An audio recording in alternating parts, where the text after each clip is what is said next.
Hello, everyone. Thanks for joining us. We're here today with Preston Shipp. Preston serves as Associate Policy Director at the Campaign for the Fair Sentencing of Youth and is past president of the Board of Theology and Peace. For several years, Preston served as an appellate prosecutor in the Tennessee Attorney General's office. While serving as a religious volunteer and teaching college classes in Tennessee prisons, he became good friends with many people who were incarcerated, one of whom he had actually prosecuted. These relationships caused Preston to wake up to the many injustices that are present in the American system of mass incarceration. Preston felt increasing conflict between his faith in Jesus, who was executed as a criminal, and his role as a prosecutor, which required him to argue for the punishment of people he did not know. Unable to serve two masters, Preston left his career as an appellate prosecutor in 2008. Since then, he has taught in universities and churches, lectured at conferences, and written about the urgent needs for criminal justice reform, a shift in how we regard imprisoned people, and a new vision of justice that seeks healing, transformation, and reconciliation, not merely the infliction of suffering. Preston's most recent book is Confessions of a Former Prosecutor, Abandoning Vengeance and Embracing True Justice from Chalice Press. Preston lives in Nashville with his wife and their three children. He's also served as an adjunct professor at Lipscomb University, as a guest lecturer at the Vanderbilt University Law School and Trevecca University. You can learn more about the book and Preston at chalicepress.com or on LinkedIn. So Preston, welcome. Congratulations on all of your work, and thanks for joining us. Thank you. It's a pleasure to be with you. I appreciate the invitation. Well, as I mentioned beforehand, I mean, when I saw the title of the book and your background, I said, okay, well, this is like a really good fit for the things that I want to highlight and get the word out about more. So I'm very glad to be able to speak with you. Thank you. Me as well. So is there anything else you'd like people to know about you? Well, you've already said a lot. And that's what the book is about. It's mostly sort of a memoir, but hopefully, folks will, after they read it, they'll feel like they have a sense of who I am and where I've been, what faith has meant for me, what it's sort of required of me, the support my family gave me throughout that, and how proximity to people who were caged led me to sort of a career crisis, and how I kind of came through that to the other side. Yeah, well, most thing I can say is good for you for Thank you. acting on your convictions, because that's not as common as I think we would like these days. So before we Well, do about your yeah, you're book, right. You're right. I'd love for you to tell us more about your other work outside of the book, your current work. Well, as you mentioned, my current work is with an organization called the Campaign for the Fair Sentencing of Youth. It's a national nonprofit that was founded in 2009, and it has been, for the past 15 years, laser focused on eliminating life without the possibility of parole as a sentencing option for children. The United States is the only country in the world that is known to condemn children as young as 13 or 14 years old to die in prison, where there is no hope that anyone really is ever going to look at them again. It is really the most brutal, barbaric, draconian penalty that you can impose against children anywhere in the world. And we've got, 22 states are still doing that. And so I lead the legislative advocacy work of the CFSY. I go around to state capitals, meeting with lawmakers, directly impacted folks who have served long sentences, family members, victims, prosecutors, business leaders, all to try to build support for ending life without parole for kids. Mm-hmm. And how has that gone? What's the trajectory look like over those 15 years? We've had a great deal of success, especially when you compare to something like death penalty abolition, where folks have been working for decades to try to end the death penalty. Just over the past dozen or so years, the number of states that have prohibited life without parole for children has quintupled, We've gone from 5 states that ban what we call it's JLWOP, juvenile life without parole. So in 2012, there were only 5 states that had banned JLWOP. Now we're up to 28 states, Mm. and we're active in several. We're looking ahead to 2025 when we anticipate legislation being introduced in Wisconsin, Georgia, North Carolina, Arizona, New York, so and some really conservative states. I'm always very encouraged when I and maybe it'll tell people that Texas was one of the first states to abolish life without parole for kids. And Arkansas, West Virginia, so I mean if it works in Texas and Arkansas, it'll work anywhere. So yeah, it's been a dramatic positive trend away from these death by incarceration sentences for Wow, children. that's wonderful to hear. I didn't know that. That's good news. So let's get into your book. As I mentioned, the title is Confessions of a Former Prosecutor, Abandoning Vengeance and Embracing True Justice. How did the book come about? I owe it all to a good friend of mine, whose name is David Woodard. I've known Woodard for going on 20 years now, and he's in publishing, Hmm. has been in publishing ever since I've known him. And he was there when I was kind of going through this faith crisis and career crisis. But, I wasn't airing that, publicly. I wasn't going around talking about, woe is me, and I'm having career and faith issues. And um, ultimately, what ended up happening was a case that I worked on um, kind of got some notoriety around it. And there was an article in the Nashville Scene about it and the role that I played in that case. And Woodard picked up a copy of the Scene, read the article, and was like, oh my goodness, I had no idea that Preston was involved in this. And at that point, over a decade ago, he was convinced it needed to be a book. And he's sort of Hmm. been pushing me towards that and helping facilitate that at every turn. So apart from Woodard, it would not have happened. So I'm Hmm. deeply in his debt. Publisher Chalice Press that really made it happen. Yeah, well, that's great. I mean, good for, it's like, I know in my own background, so many things have been, somewhat serendipitous and generally very dependent upon who I happen to know Yeah. at a given point in time in my life. And Yeah. and it sounded like, this book was the result of that for you. It was, and I have this metaphor in the book that I keep returning to, the picture of a current. And we tell people, we tell young people that they need to make their own way, that they need to find their path or blaze a trail and pick a school, declare a settle into your career. And I did all of those things, trying to kind of grab the bull by the horns. But so many of the good things that I have experienced in my life have not been because of my ability to plan or forecast or manipulate events, to my will. It's just a matter of, I was in a current and one person gave me an opportunity and that led to something else. And Yes, yes. here I am talking to you. I'm so glad to get to know you and hear about your good work. And it's just as a result of, it's just pure grace. It's just all a gift. I'm so thankful for it. Well, thank goodness there's publishers like Chalice, that are out there looking for and publishing books like yours on topics like yours. Yeah, that's exactly right. They're proactively, I think, trying to locate and amplify good news. And man, we need more of that.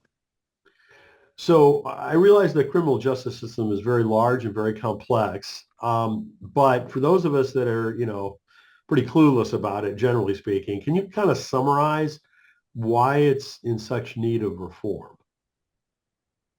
You know, that so much ink has been spilt over the past 40 years, about how much in need of reform it is. And then you've got things like the defund the police movement, where people are just saying, that it can't be reformed, it needs to be scrapped and replaced. But just a few things that I would highlight for folks who maybe haven't done a whole lot of reading and research about it.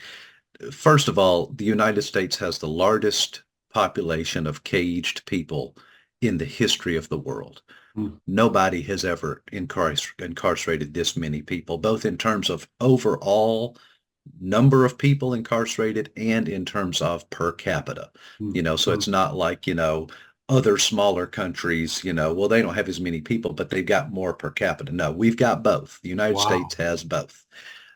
We lock up more people and a higher percentage of our population than any country ever has in the history of the world. Um, that right there, I think, should give us pause. Yeah. When you've got a country like China who has many, many more people, but their prison population is lower, both in terms of the overall size and per capita. And then you stop and think, okay, well, does that mean that we are safer? We're locking up so many people. Does that mean that we're the safest country in the history of the world? You don't have to know hardly anything to know that that is not the case. We're also the only country that experiences mass shootings on a regular basis. We're not safe in terms of violent crime and homicide rates. So right away, we've got a huge prison population, yet it is not making us safer. I mentioned, that we're the only country in the world known to condemn children to die in prison. We're one of the only, civilized countries that's still hanging on to the death penalty. And then you can talk about the separate issue of the war on drugs, where you've got, folks who have substance abuse, addiction issues. They may be self-medicating. There may be mental health issues. And instead of trying to deal with those as, public health issues, we just criminalize it. And so, part of the explosion of the prison population was due to the war on drugs that started in the 70s and 80s and ramped up in the 90s, that larger and larger numbers of people were serving longer and longer prison sentences, maybe for just possessing marijuana, or powder cocaine, and then you think about the racism that's baked into the system. My specialty is these juvenile issues. A black child is 10 times more likely to get life without the possibility of parole than a white child is. Wow. And we see that racism at every phase of the process. They're more likely to be arrested. Once arrested, they're more likely to be convicted. Once convicted, they're more likely to get a sentence of incarceration and a longer sentence of incarceration. There's so much literature on all of that, but that's just sort of a quick thumbnail sketch of some specifics. And underlying all of that, I would say, and I talk about in the book, is a spirit of institutionalized vengeance. Hmm. You can call it punishment, you can call it retribution, but the underlying assumption is that when something goes wrong, and maybe it's someone being homeless and sleeping on a public sidewalk, or being publicly intoxicated, or maybe it's a very serious thing like rape or murder, or maybe it's, substance abuse, whatever. But when it goes wrong, we punish it. We punish, punish, punish. How much punishment? That's really one of the only questions we ask once a crime has been committed. Well, what's the punishment going to be? We don't ask what the person needs or why it happened or what we're going to do for the person who suffered harm. It's just how much are we going to punish? It is a matter of institutionalized vengeance. That is made manifest most, dramatically in the death penalty, but also in sentences of life without parole. And all of that, I think, needs to be called into question and interrogated, because if the very goal of the system is institutionalized vengeance, I think that we need to call into question whether that's even a legitimate goal, much less, what all is being done to produce that result. Hmm. Wow. Well, as I said, even though, you said lots has been written about, all these topics. I mean, some of the things you said this first time I have ever heard of it. I'm guilty of not researching, this area very, very deeply. And so and I'm sure a lot of people, just go by what they hear in the nightly news or what have you. So, Sure. Well, everybody's busy, and we work jobs and we raise kids and we're tired and we want to relax and watch football or a movie, or whatever. And I think information fatigue is a real thing. The book that I have written is by no means a textbook. It is not some sort of a scholarly academic work, but I hope that if people read it who don't have a whole lot of background in this yeah. area with these issues, that there's enough in there that they'll feel like they have a greater understanding of how much is going wrong. Yes, yes. Well, I hope so too. I'd like to read from a couple of the endorsements from the book. This is from Jonathan Wilson Hargrove, who says, "I was in prison and you visited me," Jesus said. "Preston Shipp has accepted the invitation and experienced the transforming power of Christ behind bars. I'm grateful for the ways he is bearing witness in these pages." So I've spoken with other authors who have got experience that's been life-changing through different forms of prison ministry. Can you tell us what that was like for you? Well, to begin with, I didn't have to sort of invent that ministry myself. It Mhm. was really something I inherited from my parents. And I talk about this in the book that my parents, especially my dad, um, from the time I was very, very small, was invested in his church's prison ministry. Mm, And so growing up, from the time I was a little bitty, I knew that Sunday nights, usually Dad was at the prison, and I knew what he was doing there. I knew that he was going in there. It was inconvenient. It took him away from our family for a night, but he was going in there because God cares about people who are locked up. And a lot of them don't have visitors, and a lot of them don't get mail, and that contact with the outside world, that affirmation that they are not forgotten, that there are people who care about them and love them, that was important. And so when I, was old enough to start going myself, when my wife and I placed membership at a church here in Nashville after I finished law school, we're filling out the paperwork to become members, and I see on there that they have a prison ministry. mm, I also knew from my dad's example that it's not a popular ministry. Um, Folks are intimidated by it. And so I figured, whoever's doing that probably could use a hand. And mm, so I mm. signed up to volunteer, to go and be part of the prison ministry. And so for me, it was something that I did because I recognized, there was something that I think Jesus tells us to do in Matthew 25. My dad gave me a good example. My parents, of caring about folks who were uh, up. What I was not counting on, I think, really was the sort of the reverse ministry that was going to happen. I think, so often when we go into those sorts of situations, we're thinking that, well, we're going to go be ministers, that we're sort of taking Jesus in there with us. And I found it to be quite the opposite, Mm. that when I went in there, I sort of encountered Jesus. I was learning from the folks who were in there, and I think sort of reverse salvation happened, And so it was life-changing for certain, and I know it has been for a lot of other people. Wow. Wow. So here's another quote. This is from attorney, advocate, and author Rabia Chaudhry, who says that your book offers tangible pathways toward meaningful reform, a must-read for policymakers, advocates, and anyone passionate about social justice. So I love to hear things like that, tangible pathways. Can you describe a couple of those for us? With the campaign for the fair sentencing of youth, one of the tangible pathways for reform that we advocate for is, as I mentioned earlier, ending life without parole for kids. We need to make sure that no child is ever condemned to die in prison with no hope of anybody ever looking at them again to see how they've changed and experienced rehabilitation and positive transformation.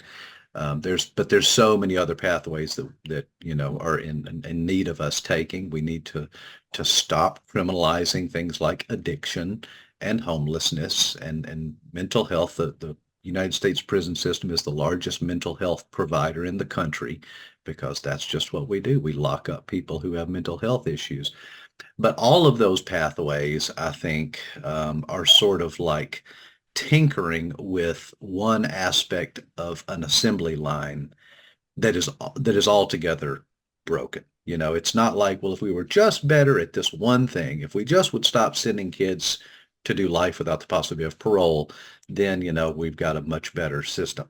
We're still working with a system that again, the fundamental assumption is institutionalized vengeance. And so one of the pathways for reform that I think is most important is to, again, start interrogating the legitimacy of the goals of the system.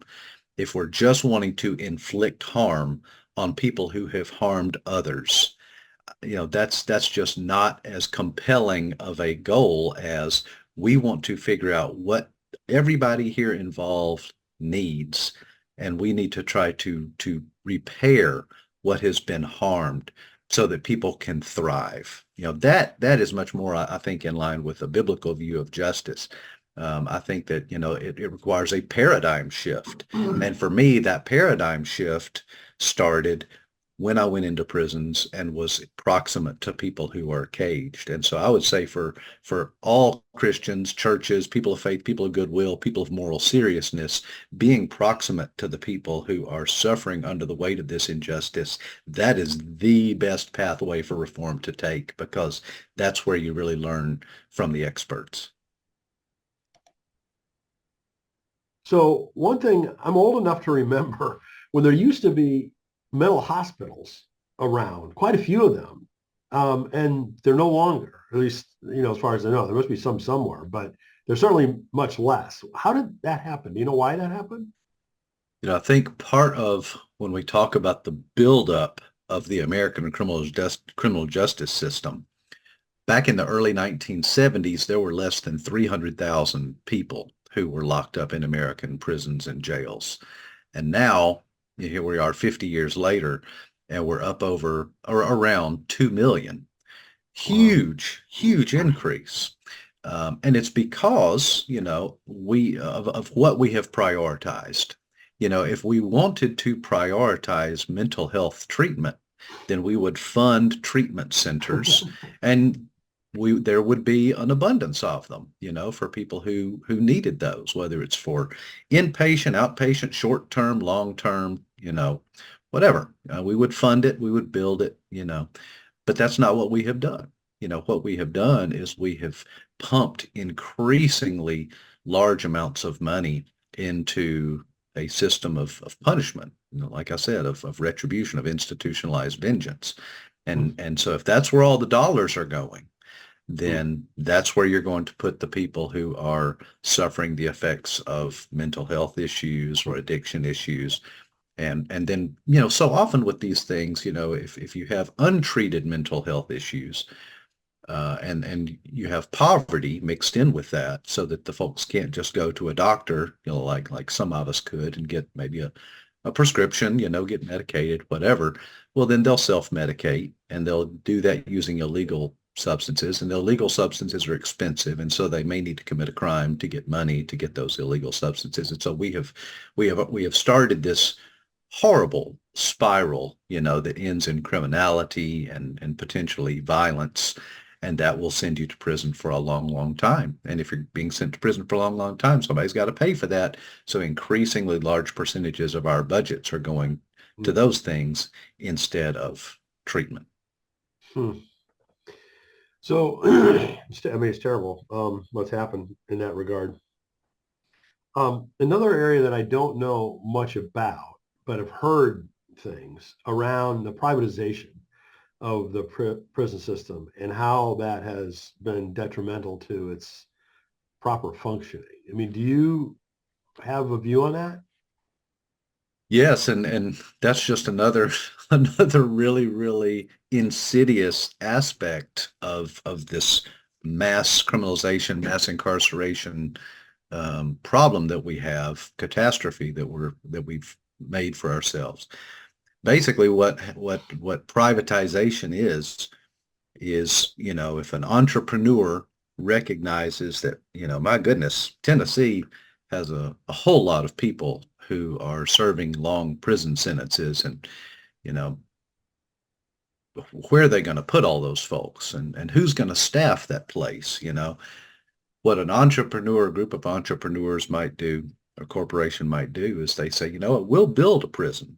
We'll just build it using our own funds, and we will promise to staff it so long as the state pays us a certain amount of money and guarantees us that it will remain, X% full.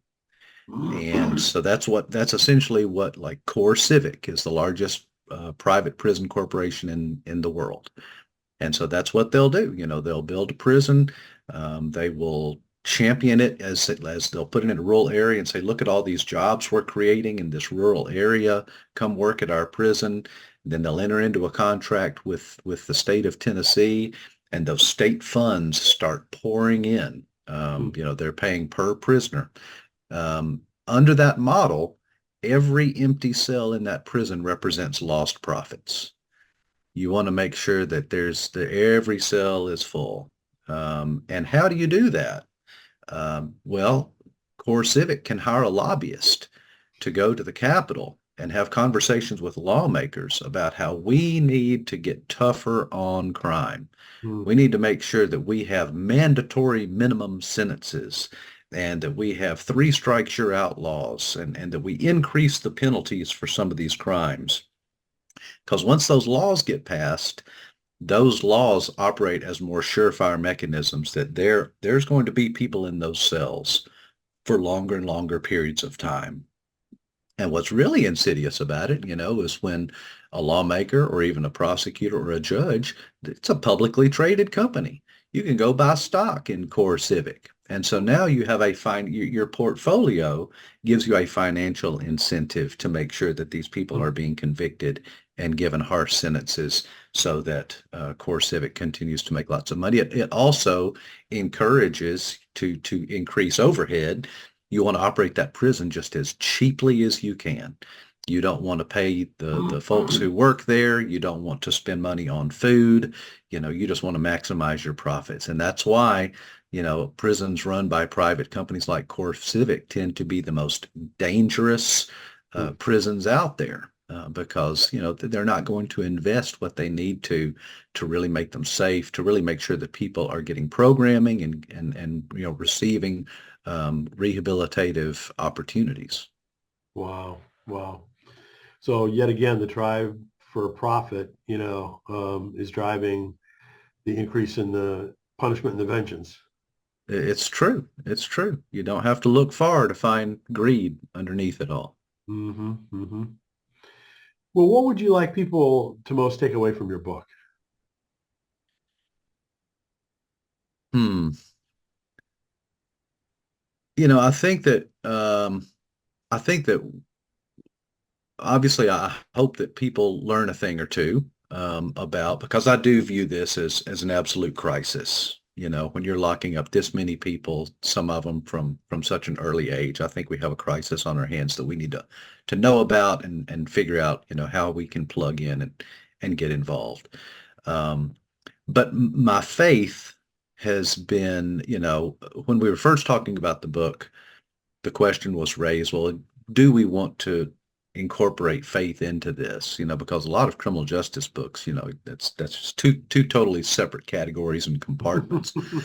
But my faith was such a huge aspect of how all of this kind of came unraveled that I really didn't feel like I could tell the story without really digging into my very conservative Christian background and the things that the theological answers that I sort of took for granted, and what it was like to start questioning some of those prior teachings and assumptions, and what I learned when I went out there. And I would never want to discourage somebody from reading it if they're not a Christian. I hope that folks will read it, from all faith backgrounds and no faith background. But I do think that there's an opportunity as I sort of share my story, and it's a story of repentance. It's a story of there's been moments where I've been very ashamed and humiliated, and I hope that folks who read it will come away sort of emboldened that it's okay to change our minds. I think that that's one of the most important lessons that we can learn, whether you think, well, you know what, those are just all bad people. They need to go to prison. It's okay to change your mind about that. Or, an idea that you have about your faith or your values or whatever. I think that we're at this moment. Here we are less than 2 weeks before the election. And the notion that we are open to admitting when we're wrong it just feels almost like an impossibility, even when we're confronted with facts that disprove, some misinformation that we've bought into. We and our political leaders will dig in our heels and refuse to acknowledge that we got something wrong. And I think that repentance, and I'm borrowing this from my friend David Dark, who wrote the foreword to the book, Yeah, repentance yeah. is sort of the ultimate human seriousness. That repentance is where you can really come alive, and it was hard for me, of course. I was already well into my career when I started having these second thoughts, and it's scary, it's intimidating, and it costs something, but it's also kind of like jumping off a high dive. It's like once you kind of work up the nerve to admit, yeah, I was wrong about this. I was wrong about the people that are in prison. I was wrong about assumptions I made. Maybe have had some racist attitudes in the past. That's so scary to admit publicly. But man, once you admit, man, I got that wrong. It's kind of a thrill, and you can sort of invite other people, like-minded people. And that's a big part of what I try to do on social media, is Hmm. encourage people, it's okay to think things through one more time, to sort of slow down and take in new information and not be afraid of a realization here, and then go in a different direction. It's the first word of Jesus's gospel is repent. And so always being open, we're never going to have it all right. So we might as well just be ready to acknowledge, oh, I got it wrong again. I don't know what I'm wrong about right now, or else I'd change my mind, but I'm sure there's something. And hopefully when I get to it, I'll be a little bit better equipped to once again acknowledge I had it wrong. I'm going to go in a different direction. Boy, if only our country could learn that well. You're totally right about, the importance of that and how our society's become much, much worse at that. It's a big issue. It's a big need. So one of the platforms I lead is called Find Your Next Calling, where we talk about being called to leave one career in order to go in a new direction. And you've clearly done that pretty dramatically. Can you talk about what that transition looked like in terms of how it took place and how it impacted your family? When I started teaching college classes out at the Tennessee Prison for Women, I had already been in my career for a number of years as a prosecutor in the Tennessee Attorney General's office. And once I was out in that prison classroom and I was forging relationships with these folks, some of whom were serving life without the possibility of parole. That proximity is where I started recognizing that I never ever should have been making arguments about the fate of people that I did not know. Hmm. And I never should have sat in judgment on someone about whom I knew so little, really only the worst thing that they had ever done. That's such a dangerous position for any person to be in, but especially a Christian who's been told to be non-judgmental and forgiving and to extend unconditional compassion to others. And for me to then spend my time and earn a living by sitting in judgment and arguing for punishment, it all came kind of crashing in on me, that this I had made a series of bad choices. But by that time, I had a couple of kids and bills to pay and felt very much like Nicodemus in the Gospel of John when he goes to Jesus and is confronted by the person of Jesus. I think that we sometimes miss the sort of literary device that's happening there when Jesus tells him, this religious leader already established in his career and well thought of, Jesus tells him, you're going to need to be born again. And Nicodemus, we act like he missed the point, and I don't think he did. I think he just stuck with Jesus's metaphor and was saying, how in the world?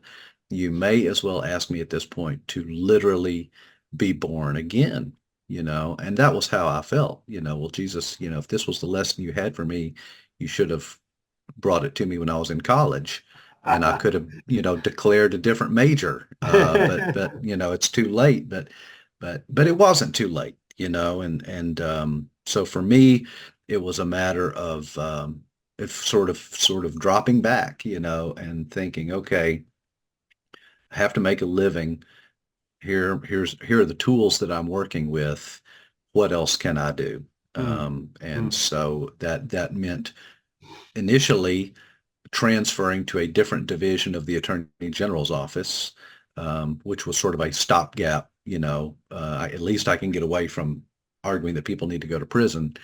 And then I moved into the field of legal ethics, where I had a friend who was already kind of working in that field, and that gave me the freedom to start really thinking carefully and eventually talking about my experience as a former prosecutor, mm. and people were interested in that, because I think so often prosecutors are very reluctant to admit that they're wrong or that the system may have flaws.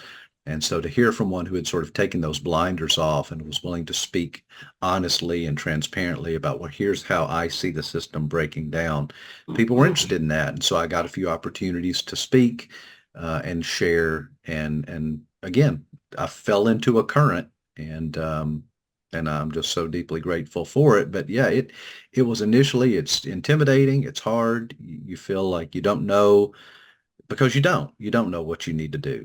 You just have to try to trust that you are in a current, and if you'll keep your eyes open, it will take you where you need to go.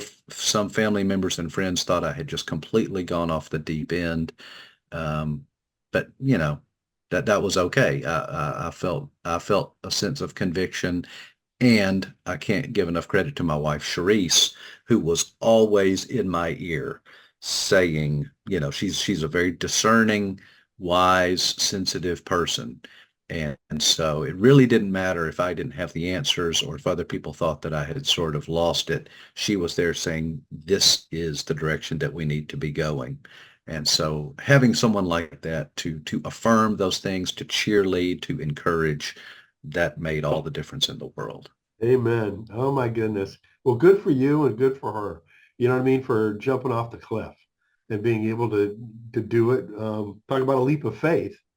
You took a leap of faith. Yeah, yeah, it was. And I hope that other people who might be exploring the idea of doing something else, I remember a friend gave me a copy of Let Your Life Speak by Parker Palmer. Yes, yes. And I've I quoted from started, that book many times. well, I started thinking about, well, where is my giftedness intersecting with my passion? Hmm. And can I put that intersection to work for the good of other people? And that was, I think, a winning Hmm. formula. Hmm. And again, I don't want to act like I figured it out. It's not like I solved a math problem. That's just not how this stuff works. But I think that is part of just kind of like tilling the soil a little bit, so Yeah, that you can yeah. receive the seed or discern the current and not, at least not kick against it. That if I'm going with my giftedness and I'm going with my passions and I'm trying to think not about making money or prestige or anything like that, but think about how could this giftedness and this passion be put to work in service of others. That, I think, then opens you up to, like, oh, now I kind of see where the current might be taking me. You don't have to make it yourself, you're in it. I think it's just kind of getting a certain mentality, asking the right questions so that you can sort of start to feel that rhythm, and see where it's directing you.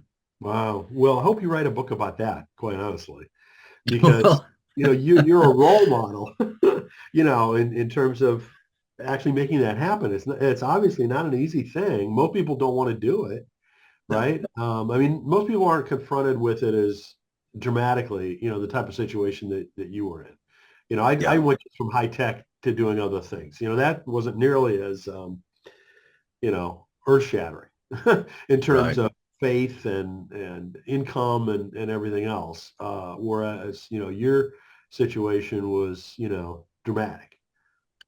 It was. I also want to add that it was also slow, Mm. but from the time that I left my job in the criminal justice division of the Attorney General's office to when I started working for the Campaign for the Fair Sentencing of Youth was over a decade. Wow. And I think that's another thing that's another hard lesson, Yeah. that sometimes we just can't see where it's going, maybe for a long time. And there were times during that 10 years, so many times when I would come home after being at the prison or after going to a conference to speak, and I would come home and I would ask Sharice, I was like, why is this not my job? I feel like this is what I need to be doing. I need to be speaking and writing and meeting other people and encouraging and plugging in. And you can't push the current, and it can be so Yeah. frustrating but then I look back over those 10 years, those 10 plus years, and it's like, well, I still had a lot to learn. I didn't need to be trying to do this work full time yet because and I still have so much to learn. It's still am learning and putting my foot in my mouth and finding new things that I'm getting wrong and having to repent of. But I do think that, the notion that, I'm just gonna figure this out. I'm gonna take a walk and I'm gonna figure this out. That was not my experience. Well, I've read a fair amount on vocation and, calling and things like that. And people like Parker Palmer and Henry Nouwen both say the same thing as what you just did, that oftentimes it just takes time to work through and learn. Yeah, So good for you yeah. for being persistent and persevering. So, I know you've recently launched this book, but can you talk about any plans, either for future books or other projects that are coming up for you? Um, I don't know just yet. I do have some other. I'm gonna do a little bit of traveling, go to a couple of conferences, and speak at a few churches. And of course, I'm going to continue to work for the campaign for the fair sentencing of youth. There's still so much work in the field of juvenile sentencing reform, so much to be done. Um, but I would definitely be open to writing again. I think, part of what I enjoyed so much about writing, working on Confessions of a Former Prosecutor, is it made me think about all of the people along the way who were facilitating really my life, and folks who were encouragers and people that I've met, especially folks who I met while they were in prison. And just being able to sit down and really think about some of those stories, a couple of which I had completely forgotten about until I really started trying to put it together and thinking about the ways that different people and different experiences had shaped me. So I'd love to be able to collaborate with some of those folks. Some of them are phenomenal authors and poets with such amazing stories to tell, so I would be interested in something like that, So yeah, I would certainly welcome the opportunity to do a little bit more writing. Good for you. Well, I really appreciate your work, Preston. I appreciate what you've done. I appreciate you sharing it with people, both in your book and in interviews like this and all the other speaking that you're doing. So thank you for all of that and congratulations on all of that. Again, the title of Preston's book is Confessions of a Former Prosecutor, Abandoning Vengeance and Embracing True Justice. Check it out at Chalice Press. You can learn more at chalicepress.com, or Preston's on LinkedIn. You can, send him a message or get to know him there too. Preston, again, congratulations and thanks so much. Thank you. Really appreciate this time.